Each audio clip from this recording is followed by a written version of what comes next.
Perkenalkan, kami dari kelompok 3 dari kelas 11-2. Nama saya Alvin Berkat Warubu. Nama saya Valeria Maitri Linda Warubu. Nama saya Iren Perintis Warubu. Nama saya Darmiwati Lase. Dan saya Christian Fandi Zebua. Pada kesempatan kali ini, kami akan menjelaskan tentang perwujudan nilai-nilai Pancasila dalam bidang pertahanan dan keamanan. Selamat menonton!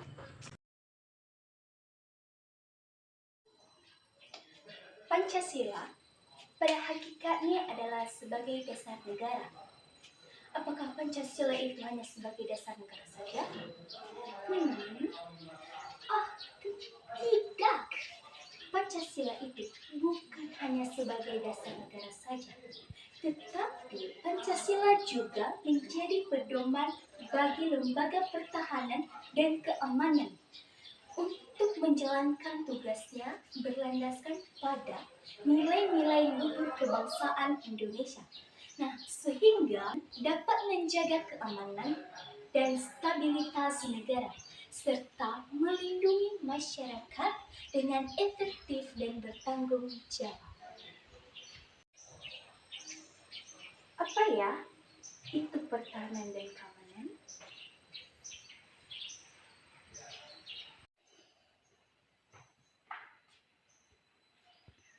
Pertahanan dan keamanan adalah dua konsep yang saling terkait dan sangat penting dalam menjaga stabilitas dan keselamatan suatu negara dan masyarakat.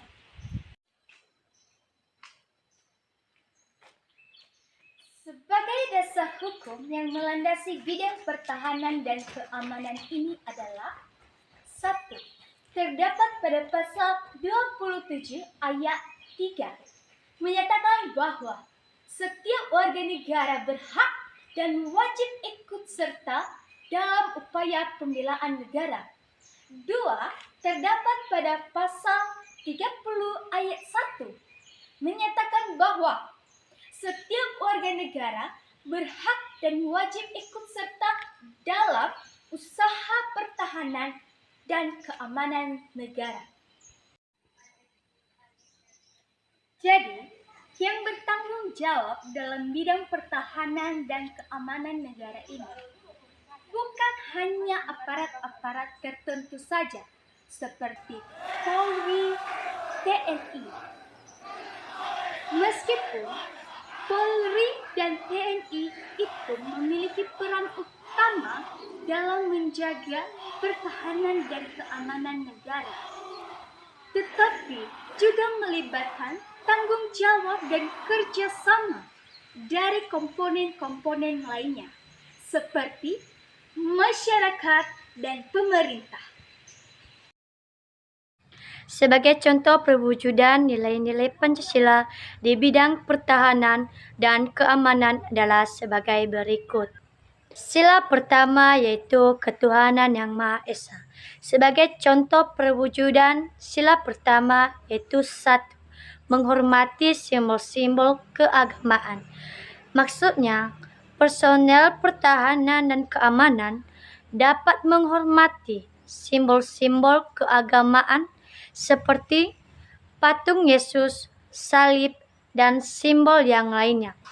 Dan tempat-tempat ibadah, baik tempat ibadah yang umum seperti gereja, masjid, vihara, pura, dan kelenteng, maupun tempat ibadah yang kurang terkenal di dunia, seperti bagian-bagian dari tempat ibadah yang umum, misalnya Masjid Cengho di Surabaya, dan lain-lain, serta melindungi masyarakat dalam menjalankan ibadah dan kegiatan keagamaan seperti Natal, Idul Fitri, dan lain sebagainya. Sila kedua yaitu kemanusiaan yang adil dan beradab. Contoh perwujudan yaitu 1. Menghindari perundungan dan kekerasan. Maksudnya, menciptakan lingkungan yang aman dan nyaman bagi semua personel pertahanan dan keamanan dengan menghindari perundungan dan kekerasan. Cara yang lebih spesifiknya yaitu 1. Menghentikan tindakan bullying. Maksudnya atau artinya, bullying dapat dilakukan oleh dan kepada siapa saja. Tindakan bullying sudah jelas tidak baik. Oleh karena itu, kita harus menghentikan bullying.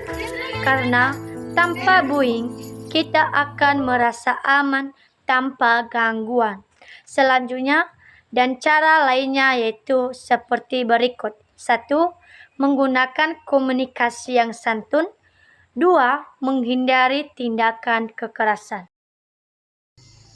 Sila ketiga Persatuan Indonesia. Contoh perwujudan sila ketiga terbagi menjadi 2, yaitu 1. Mengikuti kegiatan ekstrakurikuler kebangsaan. Maksudnya, mengikuti kegiatan ekstrakurikuler kebangsaan seperti pramuka atau paskibra dapat membantu menanamkan rasa nasionalisme dan cinta tanah air.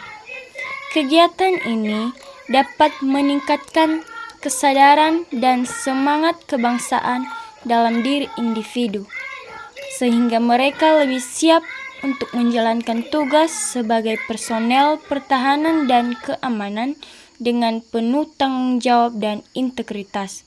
Yang kedua yaitu mengikuti upacara bendera dengan khidmat. Maksudnya, pada contoh pengamalan sila ketiga ini merupakan bentuk penghormatan terhadap negara dan simbol persatuan bangsa. Dengan mengikuti upacara bendera dengan khidmat, personel pertahanan dan keamanan dapat menunjukkan komitmen mereka terhadap negara dan bangsa.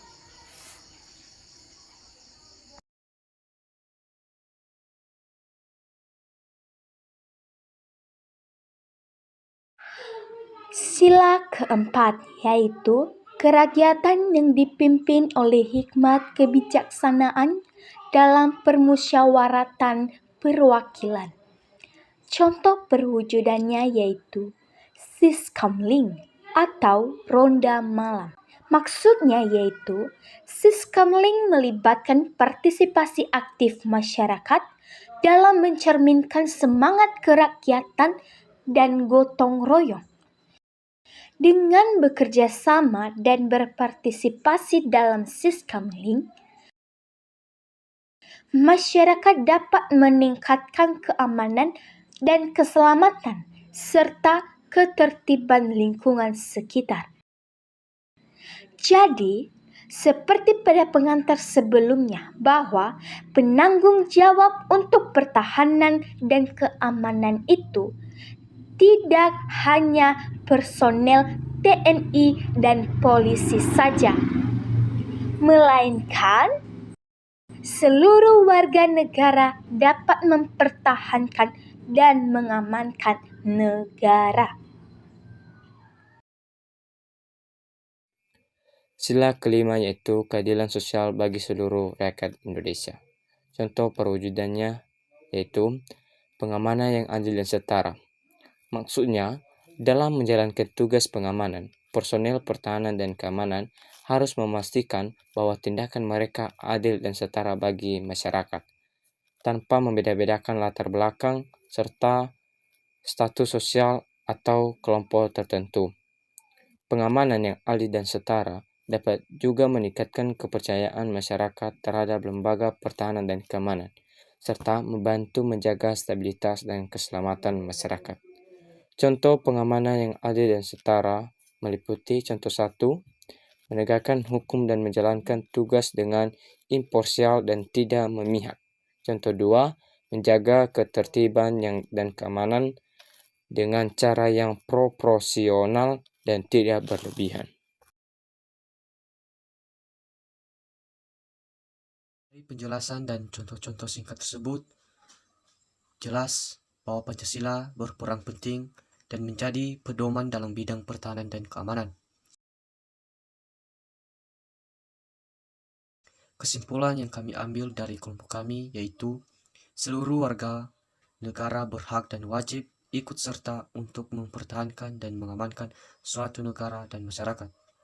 Perwujudan Pancasila sebagai ideologi di bidang pertahanan dan keamanan bisa dilakukan mulai dari hal-hal kecil, kapan dan di mana saja, seperti di lingkungan sekolah, masyarakat, hingga level negara.